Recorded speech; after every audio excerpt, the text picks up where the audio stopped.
Okey. Semua nampak Okey. So kita nak bincangkan soalan-soalan untuk awak punya exam UAS tingkatan 4 yang mana cikgu pilih topik-topik dia lah daripada bab 1 sampai bab 10. Tapi cikgu takut tak sempat nak habis semua.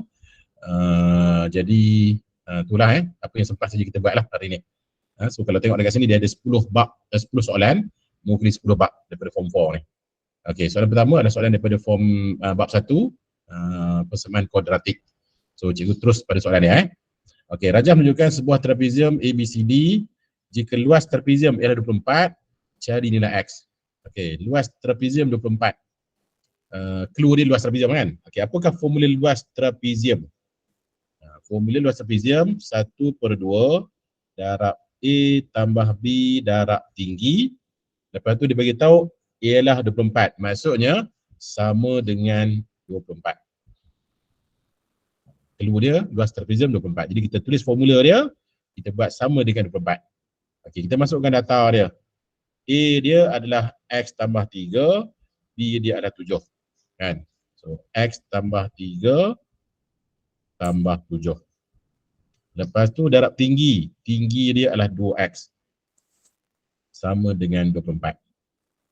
Dan kat sini kita nak kena apa? Kita nak kena buka kurungan, nak kena susun lah kan? Okey, so dekat sini kita ada kurungan. Dekat luar kurungan tu kita ada 2 nombor. Yang 1/2 pun nak kena darab dengan kurungan tu. Yang 2X pun nak kena darab dengan kurungan tu. Dan biasanya kalau cikgu jumpa soalan macam ni, cikgu akan solve dekat luar dulu. Kan? Dua-dua tu nak darab dengan kurungan tu kan? Yang ni nak darab kurungan, yang ni pun nak darab dengan kurungan. Jadi sebelum kita darab kurungan, kita settlekan yang luar tu dulu. Jadi cikgu akan darabkan 1/2 dengan 2X ni dulu. Maka kita akan dapat X sahaja. Lepas tu X sajalah darab ni.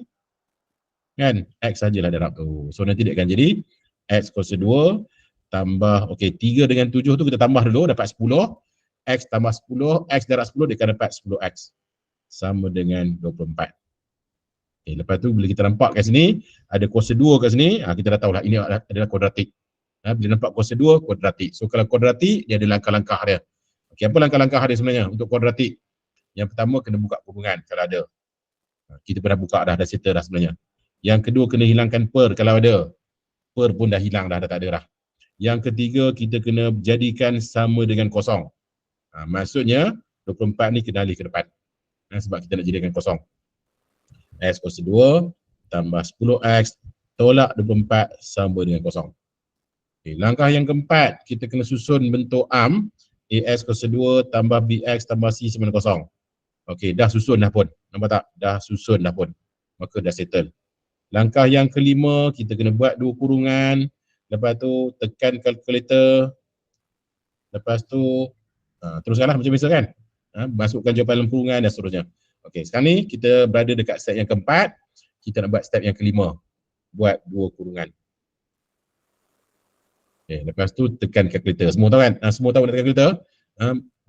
Apa nama? A dia 1, B dia 10, C dia negatif 24. Tahu kan? So nanti kita akan dapat X dia daripada kalkulator. Apa tu? Kita akan dapat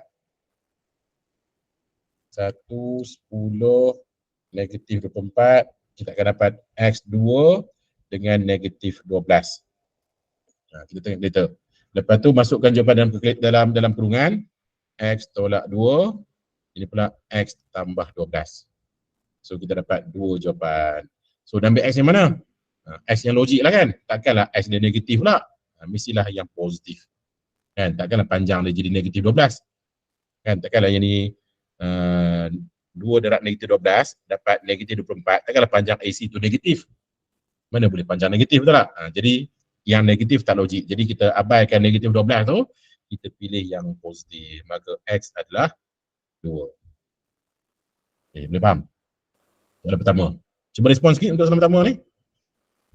Pelajar-pelajar yang ada ni, respon sikit, okey tak? Laju tak juga ajar?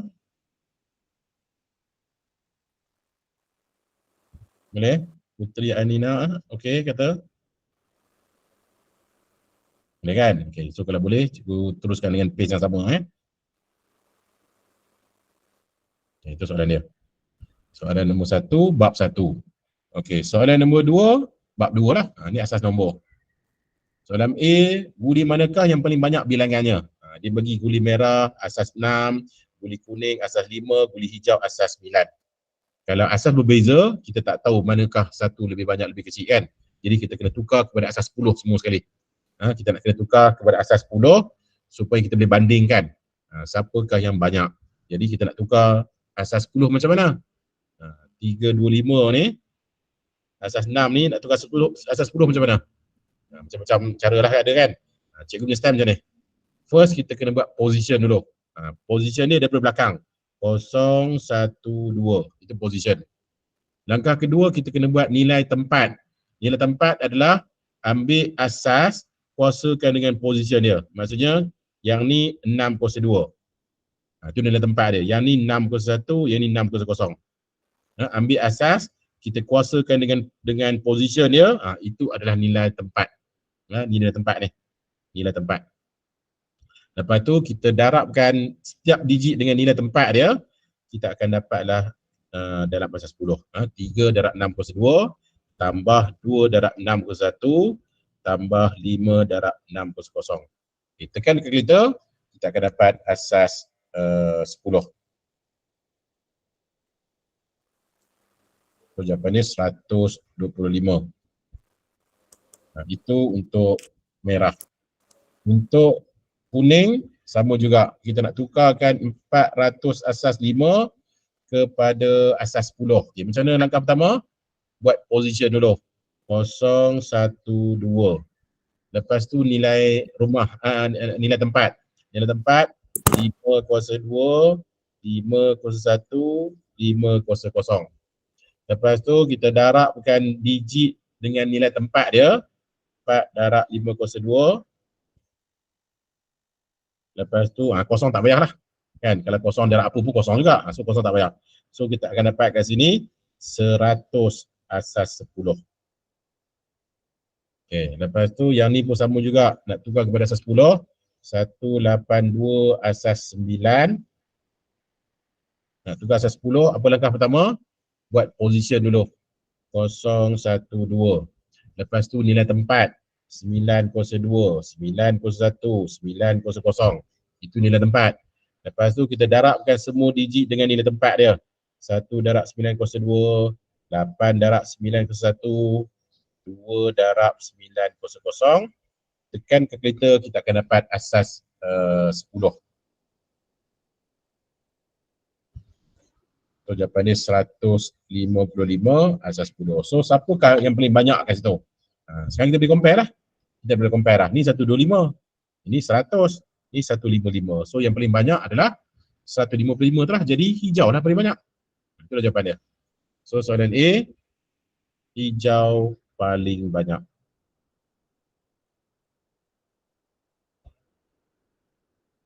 Okey, itu soalan A. Soalan B. Dia kata nyatakan guli yang terbanyak dalam asas 3. Dia suruh tukar kepada asas 3 pula. So 182 asas 9 tu kita dah tukar tadi kepada 155 asas 10 dan sekarang ni kita nak kena tukar kepada asas 3. Okay, macam mana tukar 155 asas 10 pada asas 3? Kita kena buat pembahagian tak? Awak kena buat pembahagian dengan 3 sebab tukar asas 3. Dekat sini kita tulis baki dia. Kan 155 asas 10 tu nak tukar asas 3 kena bahagi 3. Dekat belakang ni kita kena baki. Okay, lepas tu boleh guna kalkulator saja. 155 bahagi 3 awak akan dapat 51 2/3. Awak kena tukar jadi pecahan. Tekan kalkulator, lepas tu tukar jadi pecahan. Awak akan dapat 51 2/3. Dekat kalkulator, cuba tengok kalkulator awak. Dekat kalkulator. 155 bahagi 3 awak akan dapat 51 2/3. Jawapan dia 51 baki 2. 3 ni kita abaikan. 51 baki 2. Lepas tu 51 bahagi 3. Tekan kalkulator. 51 bahagi 3. Ni tak ada baki. Tak ada pecahan. Maksudnya 17 tak ada baki. Kalau ada pecahan ada baki. Okey, 17 bahagi 3. Tekan kalkulator. Awak akan dapat pecahan 5 2/3 kan. 2/3, yang per 3 tu kita abaikan. Lepas tu bahagi 3 lagi, 5 bahagi 3, kita akan dapat 1/2/3 juga. Asyik 2 je semua. Lepas tu bahagi 3 lagi sampai dapat kosong. Sampai dapat kosong. 1 bahagi 3, kita akan dapat 1/3. Jadi 1 jawapannya.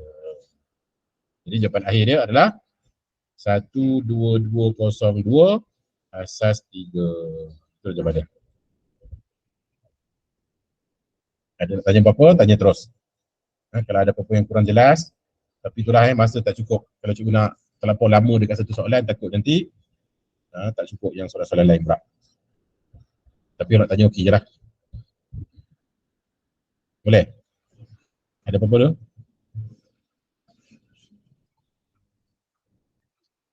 Tak ada. Tak kan? Okay. Tu soalan bab 2. Okey. Soalan seterusnya, bab 3.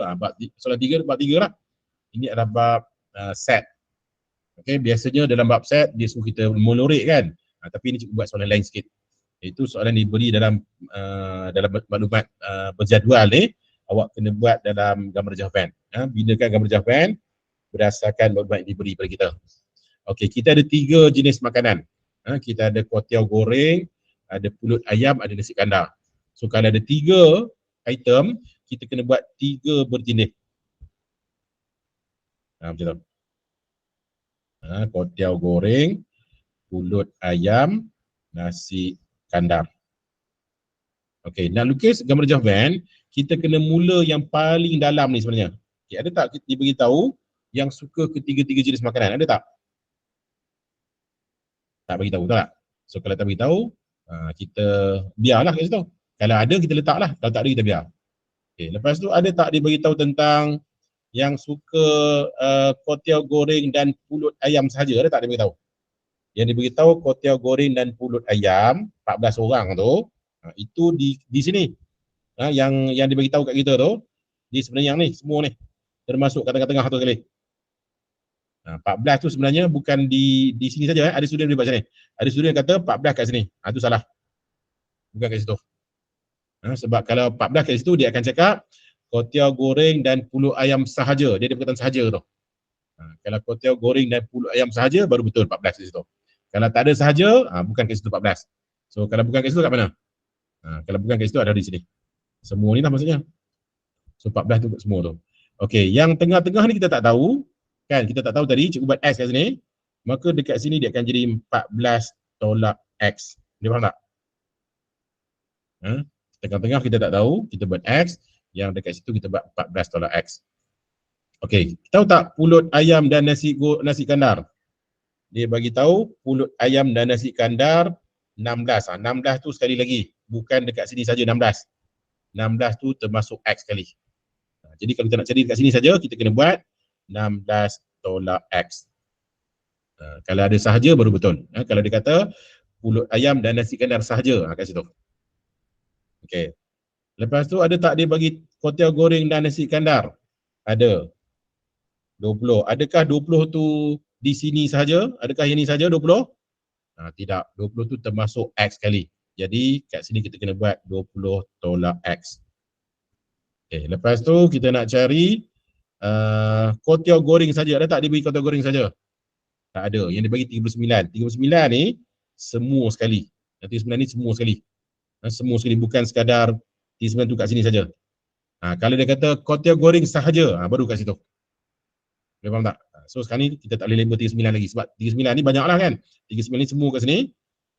Kita tak boleh buat lagi. Tapi kita tahulah jumlah dia 39. Okey, pulut ayam pun sama juga, 29 pun kita tak boleh label lagi. Ada tak dia bagi pulut ayam sahaja? Ada tak pulut ayam sahaja? Tak ada. So tak boleh label lagi. Okey, nasi kandar 40. Semua ni 40. Ada tak dia bagi nasi kandar sahaja? Ada, nampak tak ni? Dia bagi tahu nasi kandar sahaja 8. Boleh label lah tu, 8 tu. Di sini. 8 kat situ. Okey, lepas tu, okey, pasang tak dekat sini? Kita dah complete dah kita punya nasi kandar. Nampak tak? Nasi kandar semua dah complete dah.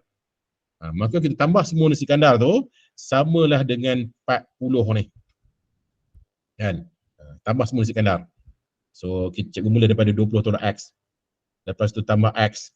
Tambah 16 tolak X. Tambah 8. Tambah semua sekali mesti sama dengan 40. Dekat sini lah kita nak cari X tu. So ni kita boleh potong. Lepas tu kat sini kita akan dapat berapa tu? 36 tambah 8, 44. Tolak X sama dengan 40. So kita akan dapat X sama dengan 44 tolak 40. X adalah 4. Okey, bila kita dapat X 4, maka kita boleh kembali kepada kita punya gambar Javan tu. Kita dah tahu dah X tu 4. Maka kita boleh dapat lain-lain tu. 16 tolak 4 dapat 12. 14X tolak 4 dapat 10. 20 tolak 4 dapat 16. Okay, lepas tu yang tadi kotia goreng 39. Semua 39. Dekat situ kita boleh cari. 39 tolak 10 tolak 4 tolak 16. Kita akan dapat 9 dekat sini. Yang ni pula 29. 29 tolak 10 tolak 4 tolak 12. Kita akan dapat 3. Maka inilah gambar jawapan kita. Contoh. Boleh Sekali lagi. Nak lukis gambar jawapan. Kalau dia ada 3 item, awak kena buat 3 bertindih. 1, 2, 3. Nak lukis gambar jawapan, awak kena mula yang paling dalam. Ini first. Ini first. Lepas tu ini second. Lepas tu ini third. Itu kaedah nak masukkan data dalam gambar jawapan. Okay, kita masuk satu demi satu. Kita masukkan yang paling dalam dulu. Okay, dia tak bagi tahu maka kita buat X. Dia tak bagi tahu kita buat X.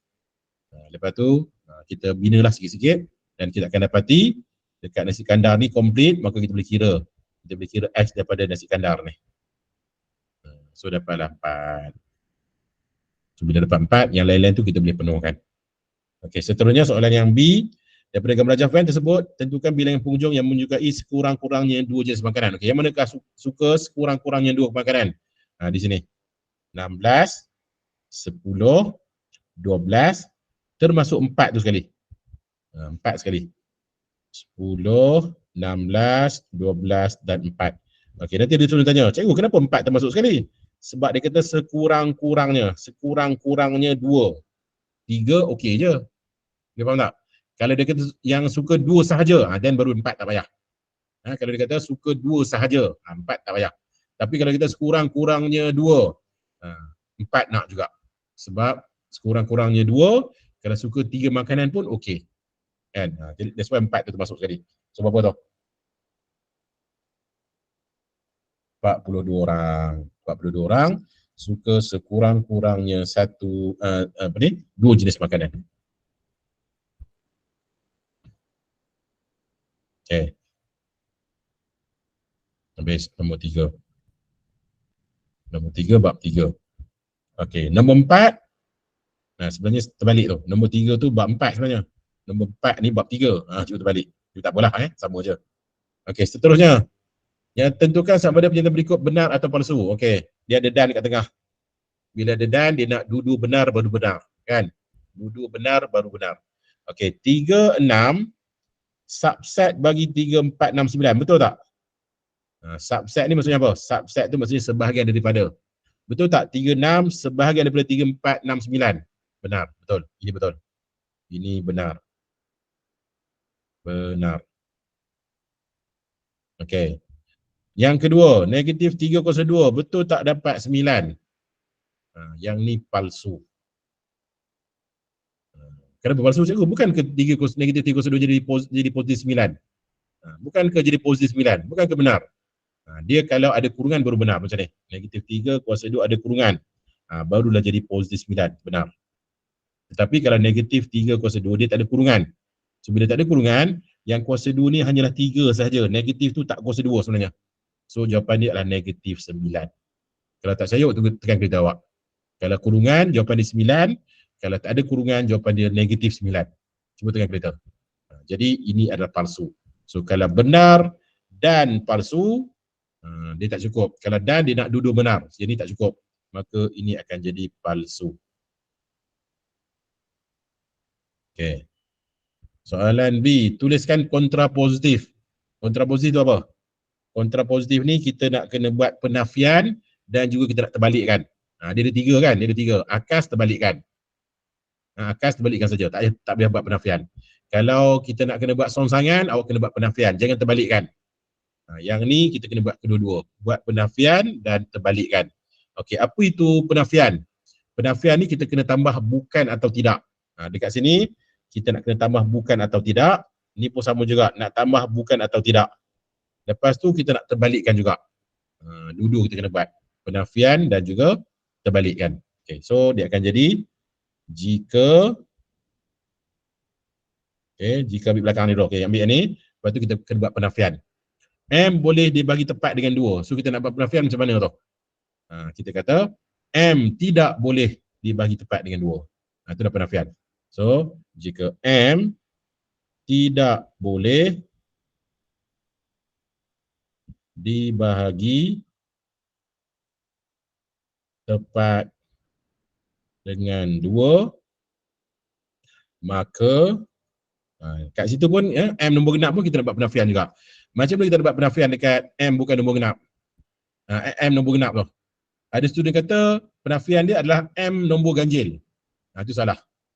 Kita tak boleh tukar ayat dia sebenarnya. Tak boleh tukar perkataan dia. Genap jadi ganjil, tak boleh tukar. Yang boleh buat hanyalah letak bukan ataupun dan ataupun tidak saja. Kalau buat penafian, tak boleh ubah ayat. Tak boleh ubah perkataan dia. Yang boleh ubah ataupun yang boleh awak buat adalah awak kena tambah bukan atau tidak saja. So kalau dia kata M nombor genap, awak kena buat M bukan nombor genap. Itu yang betul. Kalau awak buat M nombor ganjil, itu salah. Sebab penafian tidak boleh ubah ayat.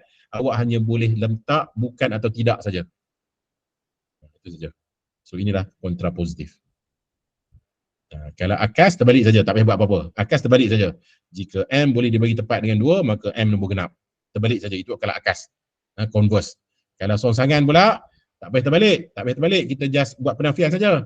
Jika M bukan nombor genap, maka M tidak boleh dibagi dengan 2. Itu kalau songsangan. Kalau kontrapositif kena buat dua-dua. Terbalik pun kena, penafian pun kena juga. Dua-dua. Maksudnya akas pun kena, songsangan pun kena. Itu kontrapositif. Okey, seterusnya.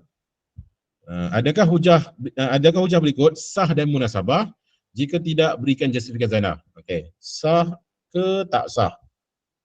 Nak tahu sah atau tidak, kita kena hafal susun atur ni. Nak tahu sah atau tidak, awak kena hafal susun atur ni. Dia ada 3 bentuk. Hujah didaktif ni ada 3 bentuk. Bentuk pertama, premis 1 mula dengan semua. Semua A ialah B. Lepas tu dekat premis 2, C ialah A. C ialah B. Ni bentuk pertama dalam hujah didaktif. Okay, kalau soalan kita ni ikut susun atur ni, maka dia sah. Kalau dia tak ikut, dia tak sah. Itu saja. Okey. Lepas tu dia adalah bentuk kedua kan, tapi kita tak nak teranglah bentuk kedua sebab soalan kita ni memang bentuk pertama, nampak tak? Dia mula dengan semua. Bentuk pertama lah tu. Kalau bentuk kedua, dia mula dengan jika maka. Premis 1 jika P maka Q kan. Jadi kita tak nak ajarlah benda ni. Nanti kalau cikgu ajar benda ni panjang pula nantinya. So ini bentuk kedua. Dia mula dengan jika. So bukan soalan kita dah lah. So tak payah tengok lah ni. Kita nak tengok ini. Okey. Adakah soalan kita ni ikut susun atur ni? Kalau ikut, maka dia sah. Kalau tak ikut, dia tak sah. Itu saja. So kita tengok, ikut tak?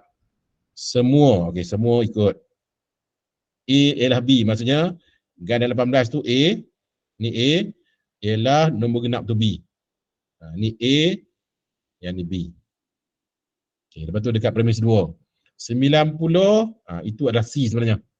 C ialah nombor genap. Nombor genap ni apa ni?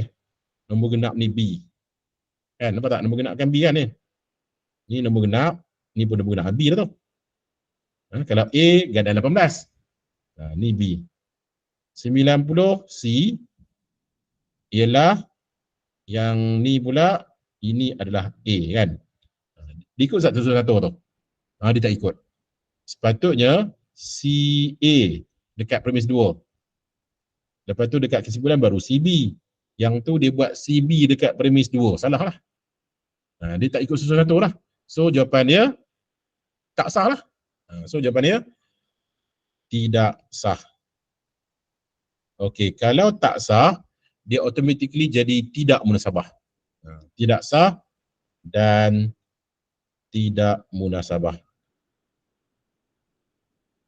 Dia tak akan jadi sah tapi munasabah tak ada. Okey, sah munasabah tak ada. Sebenarnya ada sebenarnya. Dekat buku teks ada jawapan sah tetapi munasabah ada. Tetapi itu dah dibuat pembetulan. Jadi yang latest punya tidak sah, automatically dia akan jadi tidak munasabah. Maka itulah jawapan dia. Dan apakah justifikasi kita? Justifikasi kita kerana kita beritahu kerana apa? Kerana apa tak sah ni? Kerana tidak mengikut susun atur. Tidak mengikut susun atur bentuk hujah didaktif. Susun atur bentuk hujah didaktif. Dia tak ikut. Kalau dia ikut baru sah. Kalau tak ikut tak sah. So kalau tak sah automatically jadi tidak munasabah. Justifikasi kita sebab tak ikut susun atur lah. Macam tu. Okey, boleh? Ada soalan? Nak tanya apa-apa? Kalau cikgu boleh jawab 1-2 soalan.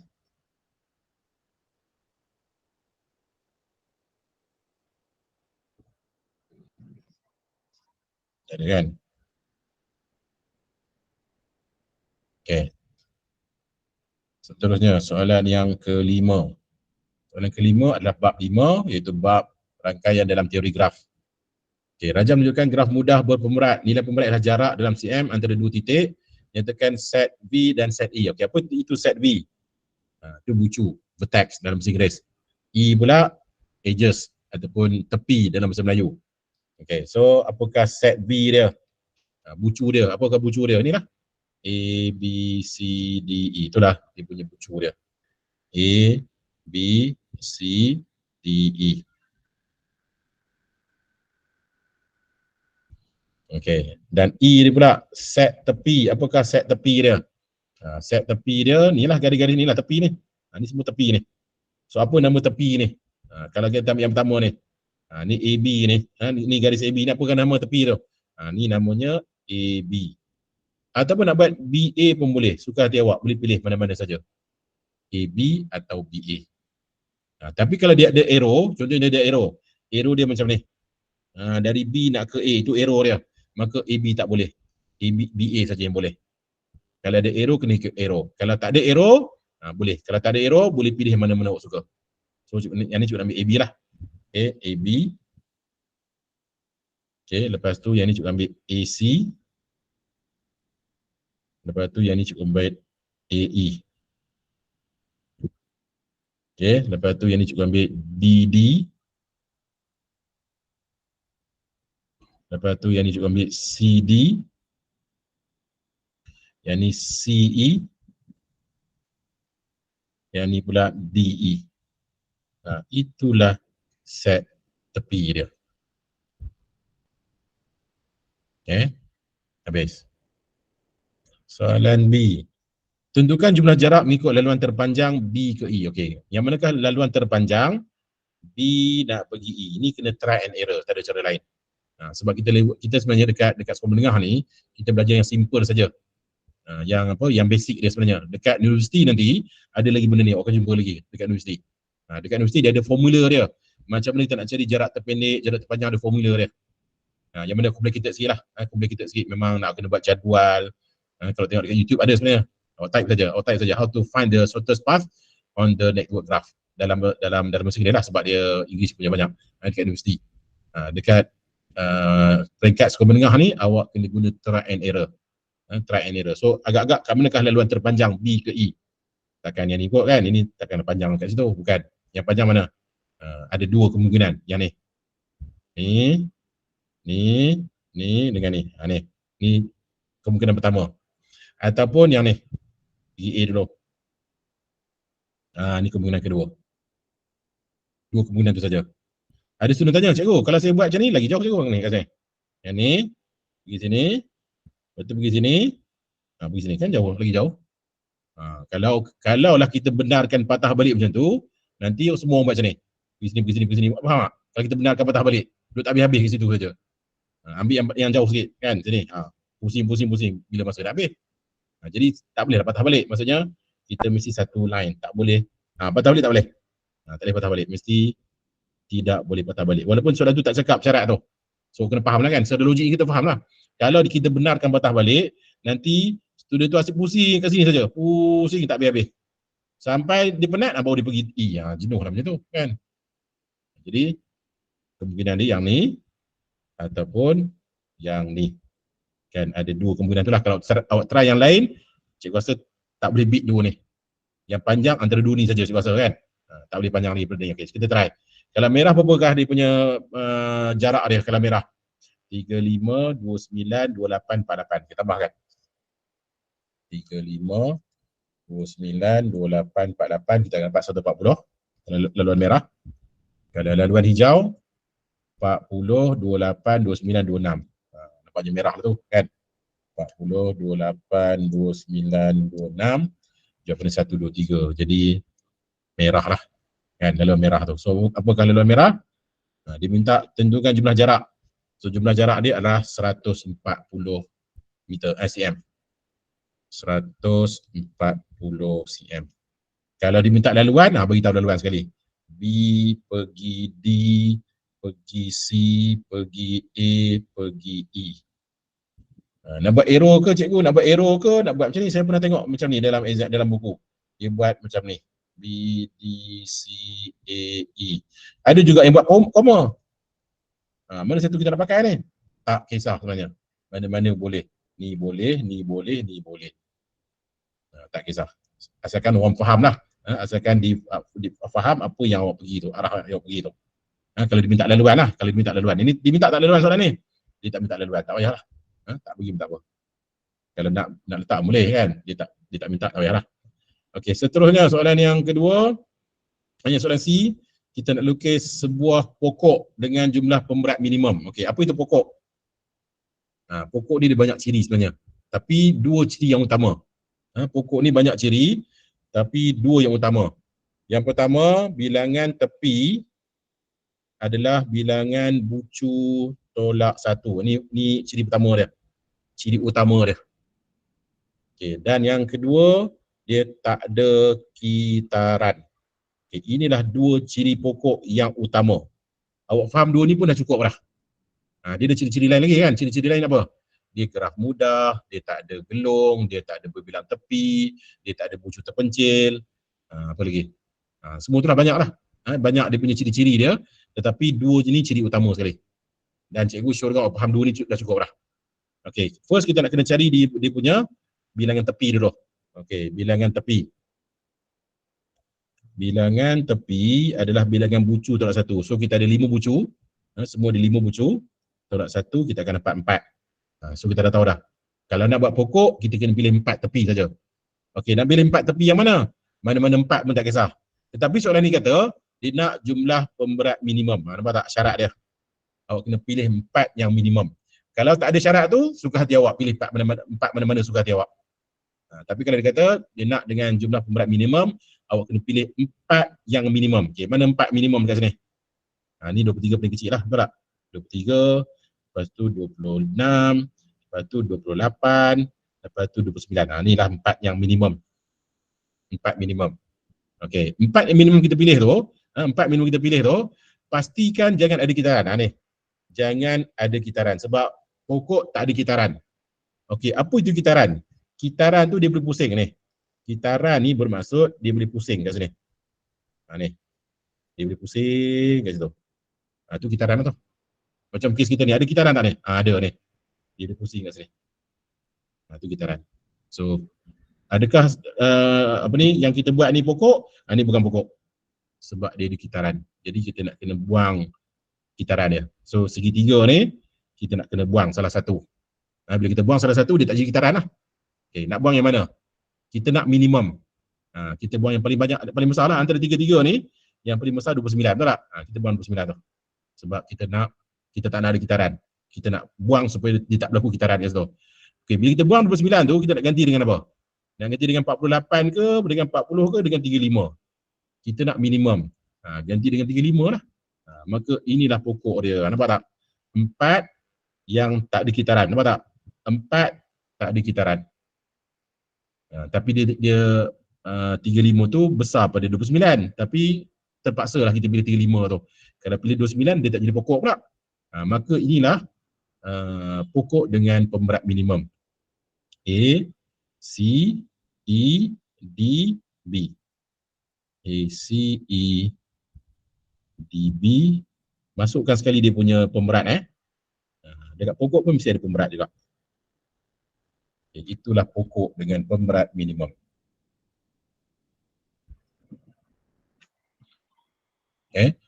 Dia ciri-ciri lain lagi apa? Ciri-ciri lain. Tak ada gelung, tak ada berbelah tepi, tak ada bucu terpencil. Memang tak ada lah. Memang kalau kita ikut dua syarat ni, memang result kita ni memang apa yang semua syarat dia nak tu, semua ciri-ciri pokok tu memang dia penuhi sebenarnya. Itu saja. Kalau tak fikir benda lain.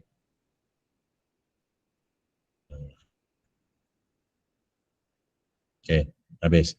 Bab yang kelima. Okey, bab yang keenam cikgu ambil soalan panjang sikit. Iaitu kita kena lukis graf, nak kena lorek apa semua, nak kena jawab jawapan daripada graf. Ni panjang sikit cikgu ambil. Okey, soalan yang keenam. Ni lama sikit, mungkin kita 10 minit kat sini. Puan Hati perlu memilih selebih-lebihnya 30 orang murid untuk satu kurs matematik. Okey, murid ada dua lah kan? Lelaki dengan perempuan. Kan? Ni kita bukan geng apa ni? Pelangi punya. Geng pelangi dia kata ada 3 gender, kan?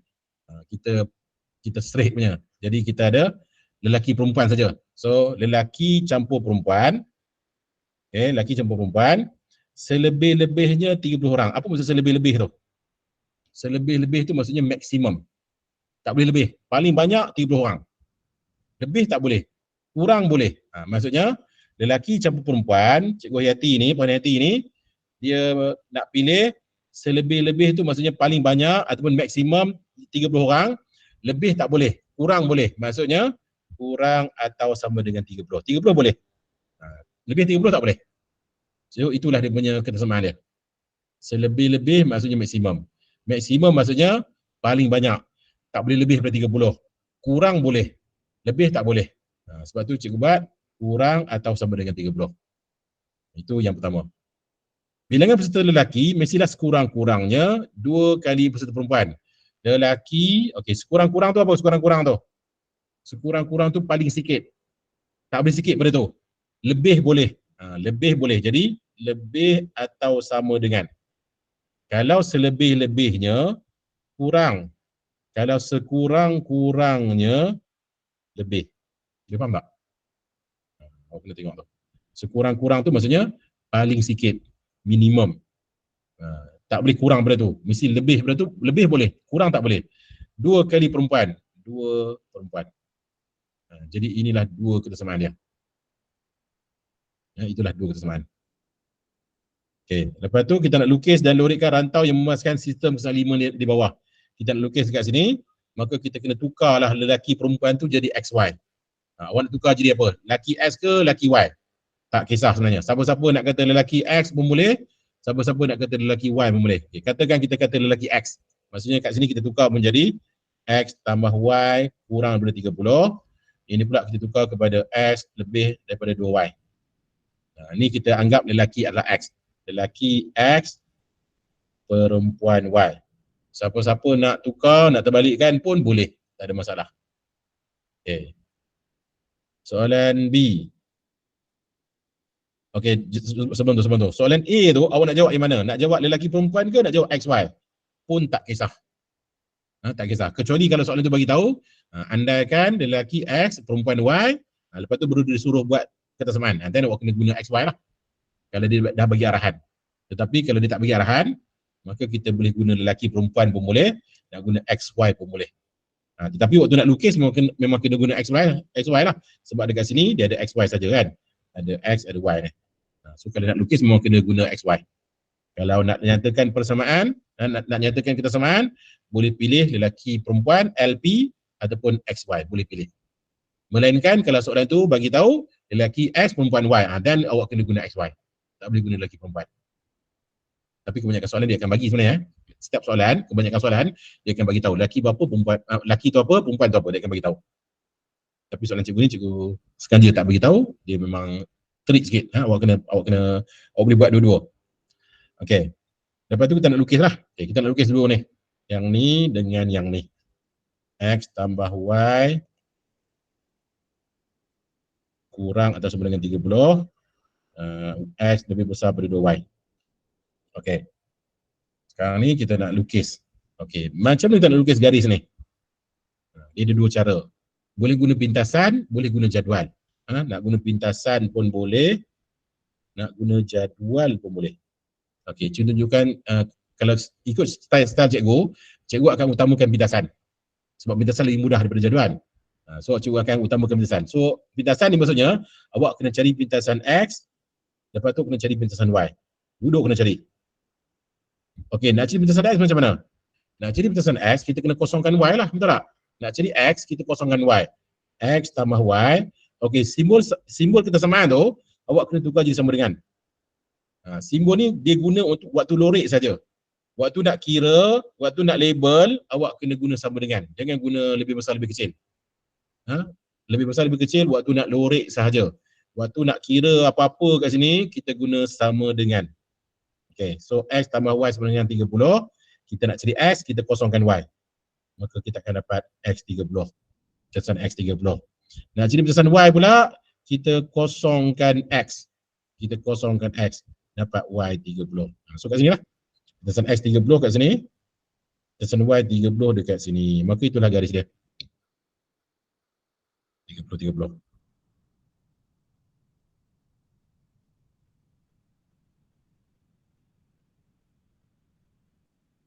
Ya, itu dengar tahu. So, ini adalah X tambah Y sama dengan 30. Sama dengan 30. Nampak tak? Sama dengan. Bukan lebih besar, lebih kecil. Bukan Dia bukan lebih besar atau lebih kecil, dia kena sama dengan. Lebih besar, lebih kecil tu waktu kita nak lorek sahaja. Okey. Jadual tak gunalah sebab kita dah dapat yang ni. Okey, yang ni pula cikgu nak tunjukkan cara jadual pula. Okey, kenapa cikgu nak tunjuk cara jadual? Sebab dia tak boleh guna pintasan. Cuba kita guna pintasan. Nak cari pintasan X, nak cari pintasan X, kita kosongkan Y. X sama dengan 2Y, kita kosongkan Y. Maksudnya dia akan jadi kosong lah. Lepas tu nak cari pintasan Y pula, kita kosongkan X. Kosong sama dengan 2Y, Y dapat kosong. So kita akan dapat dua-dua dekat kosong. X pun dekat kosong, Y pun dekat kosong. So macam ni kita nak buat garis kalau kedua-dua titik tempat yang sama. Dia faham tak? Kalau kita cari pintasan X, pintasan Y untuk yang ni, kedua-dua kita akan dapat kosong. So macam ni kita nak lukis graf yang kedua-dua titik berada pada tempat yang sama. Tak boleh lukis lah. So tak boleh guna cara pintasan. Soalan kita ni tak boleh guna. So kalau tak boleh guna cara pintasan, kita guna cara jadual lah. Okay, jadual macam ni. Buat jadual X, Y. Okay, kita kena pilih mana-mana dua nilai X ni. Pilih mana-mana awak suka daripada sini. Kita ada daripada 0 sampai 40 tu. Pilihlah mana-mana awak suka. Cikgu nak ambil 10 dengan 30 lah. Cikgu ambil 10 kat sini. 30 kat sini. Okay. So lepas tu nak kena penuhkan jadual ni. Kalau X10, Y berapa? Tukar X10. Tukar X10. So bila X10, Y kita akan dapat 5. Ni cikgu congak tak apa dah cikgu tunjuk lah. 10 bagi 2 dapat 5. Dapat 5. Kalau 30 pula, kalau X30, Y kita akan dapat 30 bagi 2 dapat 15. Lepas tu kita plot lah. Kita boleh plot titik ni. 10, 5, 30, 15. Okay, 10, 5 kat sini. 10, 5. Kat mana 5 ni? Ni tengah-tengah ni kan? Ni 10, 5. Lepas tu 30, 15. Tengah-tengah tu lah. Boleh. Maka kita pun gariskan. Inilah dia punya graf dia.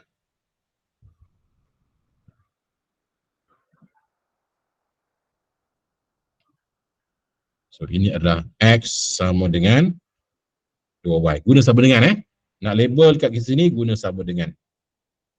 Okey, ada soalan yang boleh guna kedua-dua. Macam soalan kita ni yang ni Kalau guna cara jadual pun boleh ni. Yang ni nak guna pintasan pun dapat jawapan. Kalau buat jadual. Buat jadual X, Y, apa pun nilai awak nak guna, suka hati awak. 10, 30 ke, 20, 40 ke, suka hati awak. Awak akan dapat jawapan dan boleh plot dan boleh lukis. Dia faham tak? Jadi maksudnya, ada soalan kita boleh guna pintasan pun boleh, jadual pun boleh. Ada garis kita boleh buat dua-dua. Ada garis kita boleh buat salah satu saja. Macam soalan kita ni, boleh guna cara jadual saja. Cara pintasan tak boleh. Okay, sekarang kita dah dapat dah dia punya dia punya garis dia dan kita nak kena lorek. Okey, nak lorek macam mana ni? Okey, kalau X tambah Y sama dengan 30, apa yang lebih kecil, kita nak lorek lah kan? Kita nak lorek mana ni? Okey, sebelum kita lorek, awak kena pastikan benda ni valid dulu. Nak lorek, awak jangan terus lorek tau. Jangan terus nampak kecil saja awak nak lorek bawah. Awak jangan tengok macam tu. Awak nampak je benda ni kecil, awak nak lorek kat bawah. Jangan lagi. Kena tengok dulu benda tu valid atau tidak. Okey, valid atau tidak, nak kena tengok valid atau tidak macam mana? Awak kena pastikan ada Y dekat depan dan Y tu positif. Nampak tak? Kalau Y kat depan dan positif, maksud valid. Dia valid. Tu valid lah tu. Boleh? Kalau macam ni. Ni valid. Semua valid ni. Y 3X tambah 5 ni valid. 2X tolak tambah Y 2 valid. Y tolak 5X 6 valid. Boleh faham tak? Nampak tak? Y di depan dan Y tu positif valid. Tapi kalau Y tu kat belakang, X lebih besar pada 2Y, ni tak boleh. Ni tak valid. Sebab Y kat belakang. Ataupun 5 tolak X, 5 tolak Y 2X. Ni pun tak valid juga sebab Y negatif. Boleh faham tak? Jadi kalau valid, boleh lorek. Kalau tak valid, awak kena terbalik lah. So dalam kes kita ni valid tak ni? Y kat depan. Y kat depan dan dia valid. Y kat depan dan positif, dia valid. So yang ni, lorek kat bawah. Lorek di bawah. Okay. Manakala yang ni pula, ni tak valid, nampak tak? Y dekat belakang, tak valid. So kalau siapa-siapa lorek lebih besar, awak lorek dekat atas ni, lorek dekat atas, tu salah. Siapa-siapa buat lorek dekat atas, salah. Sebab dia tak valid simbol tu. Kenapa tak valid? Sebab Y kat belakang. So kalau Y kat belakang, benda ni tak valid. So kalau tak valid, kalau besar tak valid maksudnya apa? Masih kecil lah. So kita kena lorek kat bahagian bawah. So manakah dia punya kawasan lorekkan tu? Di sini. Kawasan lorekkan tu di sini kan, kawasan ni. Ni kawasan sini. Boleh? Boleh faham? Okay, habis soalan lorekkan dah settle. Lepas tu soalan yang kedua. Tentukan bilangan minimum dan maksimum peserta lelaki apabila perempuan ialah 6 orang. Perempuan 6 orang, berapa kali lelaki? Minimum dan maksimum. Jadi kita ambil perempuan 6 orang. Perempuan tu Y Perempuan tu Y. So Y 6, berapakah maksimum dan minimum bagi X? So Y 6 kat sini. Y 6 di sini. Ni Y 6. So kita buat satu garis dekat sini. Di sini. Okey, dekat kawasan berlorek ni, nampak tak kawasan berlorek ni kat sini kan? Kawasan berlorek ni. Yang ni adalah minimum, yang ni adalah maksimum. Jadi apa nama? Lelaki minimum 12 orang, lelaki maksimum 24 orang. Itulah jawapan dia. So lelaki minimum 12 orang, lelaki maksimum 24 orang. Kalau perempuan 6, lelaki minimum 12, maksimum 24. Okay, lepas tu soalan yang seterusnya. Tentukan sama ada syarat pemilihan dipenuhi sekiranya 14 peserta perempuan ingin menyertai pertandingan ini. Kalau 14 perempuan nak join, boleh tak? 14 tu adalah Y lah kan, perempuan kan? Perempuan adalah Y. Jadi boleh tak 14 orang perempuan nak join? 14 kena 14 ni. 14 di sini. 10, 12, 14 kat sini. Okay, kita buat satu garis bintang. Okay, garis ni masuk tak kawasan blurek tu? Dia tak masuk kawasan blurek. Nampak tak? Dekat garis 14 ni tidak berada dekat kawasan blurek. Maksudnya dia tak memenuhi syarat lah. So dia tak memenuhi syarat syarat apa? Syarat yang ditetapkan oleh soalan tu. Jadi soalan tu, adakah syarat dipenuhi? Jawapan dia tidak lah. So jawapan dia, ni soalan C2 kan? Ini C1. Okey, tidak. Syarat tidak dipenuhi. Okay. Kenapa tak dipenuhi? Kerana tidak, garis dia, garis Y sama dengan 14 tidak berada dalam kawasan blurek. Minta maaf tulisan cikgu buruk sikit. Bukan buruk banyak, buruk banyak kan? Bukan buruk sikit, buruk banyak. Sebab cikgu ni cita-cita nak jadi doktor. dapat tulisan saja. Kan? Tak jadi doktor. Jadi tulisan dapat doktor. Itu saja. Nasib baik jadi doktor, nasib baik jadi cikgu kan. Kalau cita-cita dia jadi doktor tapi tiba-tiba jadi bomoh, lagi teruk. Okay. Boleh? Itu soalan yang ke-6 mewakili bab 6 lah. Ada apa nak tanya?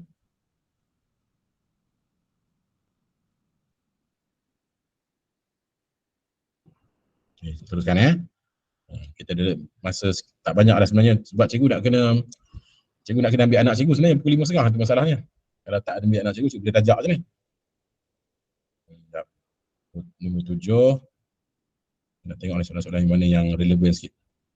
8, 9. Kita buat nombor 10 lah kot Nampak macam best nombor 10 ni. Yang lain-lain cikgu rasa cikgu minta ubat sendiri dah. 7, 8, 9, 10 cikgu tunjuk 10 cikgu tunjuk. Yang lain tu ubat sendiri. Sebab masa tak cukup, kita ada lebih kurang 4 minit lagi. Okay. Soalan ke-10. Mr. Nathan bekerja sebagai juruteknik di sebuah kilang dengan pendapatan sebanyak 5,000 setiap bulan. Dia juga mempunyai pendapatan pasif sebagai pengubah lagu bernilai RM600 sebulan. Itu pendapatan dia. Ada dua. Yang pertama gaji dia lah. Kan? Gaji dia 5,000. Lepas tu ada pendapatan pasif 600 sebagai pengubah lagu. Dia membentukkan 50% daripada pendapatannya sebagai sebenar tetap. Okey, sebenar tetap 15, sekejap, tambah dulu. 5,600. Lepas tu sebenar tetap 15% daripada 5,600 lah. Kita kira. 15% daripada 5,600, RM840. Ni simpanan tetap dia. Ni jawab tanya pula, cikgu, bukan ke simpanan tetap tu 10%? 10% tu cadangan saja. Kalau soalan tu tak bagi tahu berapa nilai, kita boleh guna 10%. Tetapi kalau dia bagi tahu 15, kita kena ikutlah. Kalau dia bagi tahu dekat soalan tu 15, kena ikut 15. Kalau dia tak bagi tahu, kita boleh guna 10. 10 tu cadangan dia. Okey, lepas tu dana kecemasan dia bagi tahu 150 dana kecemasan, 150. So berapakah baki pendapatan dia? Ambil pendapatan dia, tolak dengan simpanan, dapatlah dia punya baki dia. 5,600 tolak 840 tolak 150. 4610. Okey. Lepas tu tolak perbelanjaan tetap. Okey, apa itu perbelanjaan tetap? Ni banyak pertanyaan kat sini ni. Yang manakah tetap? Ni awak kena hafal. Tetap ni ada 4. Rumah, kenderaan, kad kredit, insurans. 4 tu tetap. Yang lain-lain semua tak tetap. Yang tetap ada 4 sahaja. Rumah, kenderaan, kad kredit, insurans. Lain pada itu tak tetap. Bilik tu kira rumah lah. Kan dia bujang, takkan rumah dia sewa bilik. Bilik tu kira rumah. So yang pertama, sewa bilik itu adalah tetap 550. Yang kedua, makan minum tak tetap. Bil utility tak tetap, telefon tak tetap. Kereta tetap 900. Dia loan kereta 900 tetap. Ibu bapa tak tetap. Insurans tetap. Insurans 250. Hiburan tak tetap. Kad kredit tetap. Kad kredit 350. Itu tetap. Petrol tak tetap. So kena hafal tetap ada 4 sahaja. So berapakah jumlah perbelanjaan tetap dia? 550, 900, 250, 350. So 2,050 itu perbelanjaan tetap dia. Okey, yang lain-lain tu tak tetap lah kan. Yang pertama makan minum 1,200. Yang kedua bil utility RM80. Utility tu air dengan elektrik bil air, bil elektrik tu utility. Yang keempat bil telefon 150. Yang keempat ibu bapa dia 300. Lepas tu hiburan 500. Lepas tu petrol 150. Okey, berapakah jumlah tidak tetap? 1,200, 80, 150, 300, 500, 150.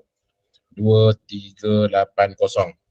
Okey, berapakah lebihan ataupun defisit? Ada tak lebihan ataupun defisit? Kita ambil yang tadi baki dia tu, tolak dengan ni, tolak dengan ni. Berapakah baki dia tu? 4610 tolak 2050 tolak 2380. So ada baki lebihan RM180. Baguslah tu. Kan? Ada juga lebihan, kira okey lah tu. Kalau negatif, tu tak okey lah. Okey, habis. Okay, seterusnya. Mr. Nathan berancang untuk pergi melancong ke New Zealand bersama rakan-rakannya setahun dari sekarang. Pakej pelancongan yang mereka akan ambil bernilai RM6,700 setiap orang. Berapakah simpanan bulanan yang perlukan untuk mencapai matlamatnya? Simpanan bulanan, kita nak kena ambil 6720 tu, bahagi dengan 12 lah kan. Sebab dia nak pergi setahun lagi. So 6720 bagi 12. So kita akan dapat 560. Okey, soalan yang kedua. Berikan cadangan kepadanya bagaimana dia dapat menyediakan simpanan tersebut jika dia tidak mahu menggunakan simpanan tetap bulanan dan simpanan kecemasan. Okey, kalau soalan tu tak beritahu pasal dia tak nak guna ni, dia kata dia tak cakap apa-apa pasal ni. Dia tak cakap apa pun. Okey, so kalau tengok dekat kita punya pelan kewangan Mr. Nathan ni, dia ada simpanan 840. Betul tak? 150. Lepas tu ada lebihan 180. Ada 3 benda tu, nampak tak? Ada 3 duit yang dia boleh ambil untuk dia pergi melancong. Simpanan tetap bulanan, dia boleh guna untuk matlamat sebenarnya. Okey, simpanan dana kecemasan tak boleh. Dana kecemasan ni, dia sebut ke tak sebut ke, memang tak boleh guna untuk apa-apa pun. Kita kena anggap dia burn saja. Kita anggap benda tu duit tu hilang, tak ada apa-apa dah. Nak guna untuk apa-apa tak boleh. Untuk kecemasan boleh lah kan, untuk kecemasan. Tapi soalan kita ni, nak pergi melancong ke apa ke, dana kecemasan tu tak boleh pakai. Kita anggap burn saja. Okay, kalau soalan tu dia tak cakap pun pasal jangan guna duit simpanan, maka yang ni boleh guna ni. Yang ni boleh guna, yang ni boleh guna untuk matlamat, untuk capai matlamat. Untuk capai matlamat boleh guna dua tu. Dua sumber tu boleh guna. Kalau dia tak kata boleh guna. So dalam kes ni kalau dia tak kata dia perlukan 560. Sekarang ni dia dah ada berapa tu?